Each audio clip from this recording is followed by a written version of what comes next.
চাইনিজদের কাছে এরা বিক্রি করে এই বাঙালিদেরকে, তাদেরকে আপনার শারীরিক নির্যাতন করে, গরম পানি দেয়। এখন আমরা যাতে জানতে পেরেছি অনেকেই প্রতারিত হয়ে বাংলাদেশ থেকে লক্ষ লক্ষ টাকা খরচ করে তারা কম্বোডিয়ার রাজধানী নমপেনে যে প্রতারিত হচ্ছেন, আমরা খবর সংযোগের পক্ষ থেকে আমরা দর্শকদেরকে জানাবো। এখানে যে একটা বড় ধরনের আদরণ ব্যাপারীরা সিন্ডিকেট, একটা শক্তিশালী সিন্ডিকেট গড়ে উঠছে নমপেনে।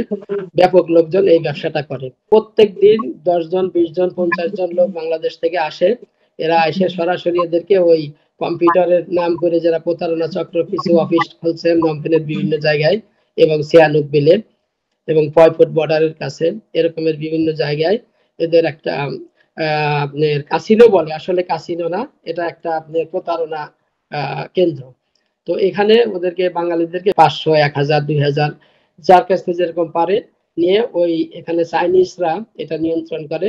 চাইনিজদের কাছে এরা বিক্রি করে এই বাঙালিদেরকে, যে ওরা ওদেরকে প্রতারণা করে টাকা ইনকাম করেই দিতে হবে, কারণ ওরা তো টাকা দিয়ে কিনছে ওরা ব্যবহার করার জন্য।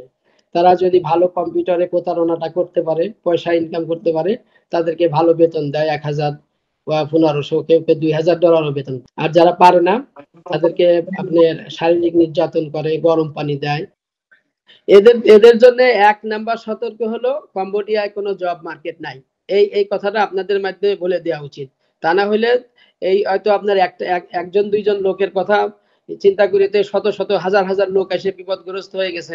এখান থেকে রেগুলারলি লোক ফেরত যায়। আমি তো প্রতিনিয়ত বাংলাদেশে যাই, প্রত্যেক ফ্লাইটে লোক পাই তারা কান্নাকাটি করতে করতে গালিগালাজ পারতে যাচ্ছে যে বাংলাদেশে মামলা করব, এই করব, সেই করব। তারপরেও লোক আসার জন্য ওরা পুরো বাংলাদেশে আপনার ইলেকশন ক্যাম্পেইনের মতো ক্যাম্পেইন শুরু করে দিয়েছে। অনেক আগে যখন এখানে মোনা ম্যাডাম আসছিল, একটা সিস্টেম হয়েছিল, কম্বোডিয়া বাংলাদেশের সঙ্গে একটা চুক্তিপত্র করছিল 2018 সালে। কম্বোডিয়া বাংলাদেশ থেকে এক্সপার্ট আসতে পারবে, গার্মেন্টস এর এক্সপার্ট, আপনার আইটি এরকম টাইপের লোক আসতে পারবে। এখান থেকে যদি কোনো কোম্পানি এক্সপার্ট নেয়, সেখান থেকে ইমিগ্রেশনের লেটার দিলে, লেটারগুলো সিগনেচার থাকলে ব্যাংকক এম্বাসি সেটা অ্যাপ্রুভাল দেবে। অ্যাপ্রুভাল দিলে সেই অ্যাপ্রুভাল লেটারটা, ডিমান্ড লেটার সহ আপনার তারপরে নিয়োগকর্তার অ্যাপয়েন্টমেন্ট লেটার সহ আপনার ওই বাংলাদেশ বিএমইটি অফিসে দিলে ওরা একটা বিএমইটি কার্ড দিত। আপনি সম্ভবত 3000, 3500 টাকা নিত সরকারি চার্জ। নেওয়ার পরে কার্ডটা দিলে সেইভাবে এই দেশে আসতে পারত। সেটা বেশ কিছুদিন যাবৎ আমি দেখছি যে তখন 2018, 19, 20 আপনার কোভিডের পরেও এম্বাসির লোকজন এসে সার্ভে করছে যে আসলে এরা বৈধভাবে আসতেছে কিনা। গতকাল আমি নিজে চোখে দেখলাম, 2টা সিগন্যালে পড়ার পর আমার সঙ্গে বাঙালিদের দেখা, তারা কাজ করার সমর্থ আছে, সুস্থ সবল লোক, কিভাবে আপনি ভিক্ষা করতেছেন। তখন বললো যে গিলে বেতন কয় টাকা পাবো, $300 বেতন পাবো, তাতে তো আর আমার এত বড় দিন আসদ হবে না। আমাদের আদম ব্যাপারীরা আমার পাসপোর্ট নিয়ে গেছে, আমি এখন ওভারস্ট হয়ে আছি, $3000 লাগবে তার। সে এটা ভিক্ষা করে সবার কাছে তুলে 3000 টাকা ফিল আপ হইলে সে ভিক্ষা করা বন্ধ করবে, এই কথা বলে আমার থেকে সে কিছু টাকা নিয়ে চলে গেল। এরকম পরিস্থিতি। একটা ছেলে, মাগুরা বাড়ি ছেলেটার, সিয়ানুক বিল থেকে আমি $800 দিছি, তারা ওরে ছাড়াই দিছে। পরে পাসপোর্ট দেওয়ার কথা ছিল, পরে আর দেয় নাই।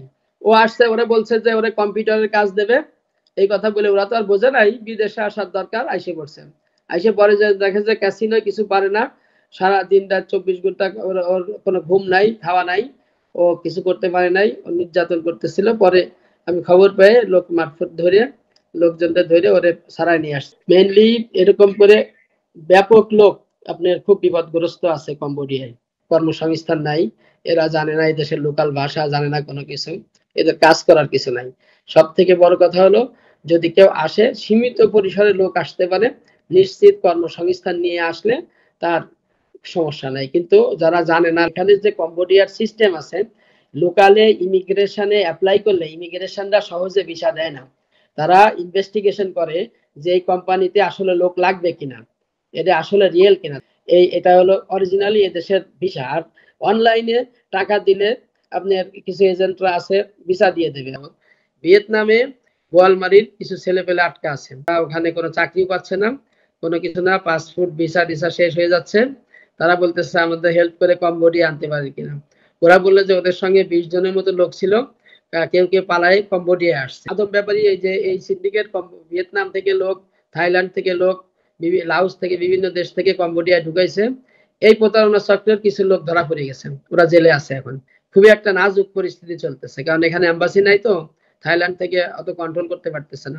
দ্রুত ভিত্তিতে একটা কনসুলের অফিস থাকলে এখানে মোটামুটি সেবাটা পাওয়া যেত, এই দুর্নীতিগুলো একটু হলেও মোটামুটি কম হইতো আর কি। আবার এখানে এম্বাসির ইয়ে থাকলে, প্রশাসন থাকলে হয়তো বা লোকজন এতটা অপরাধে জড়াইতেও পারতো না। ভিয়েতনাম, লাওস, কম্বোডিয়া, তো এই 3টা দেশে আমি জানি। আপনারা বলবেন যে কোনো কর্মসংস্থান নাই, লেবারের কোনো জব নাই এই দেশে। এই 3 দেশে নিজস্ব লেবার আছে, অতএব এখানে লেবার এনে কোনো ইয়ে হবে না, এটা সম্পূর্ণ প্রতারণা। আপনারা একটু দেশবাসীকে আপনাদের মাধ্যমে জানাইতে চাই যে কোনো লোক প্রতারণার শিকার হয়ে কম্বোডিয়া, ভিয়েতনাম, লাওসে না আসে যাচাই বাছাই ছাড়া।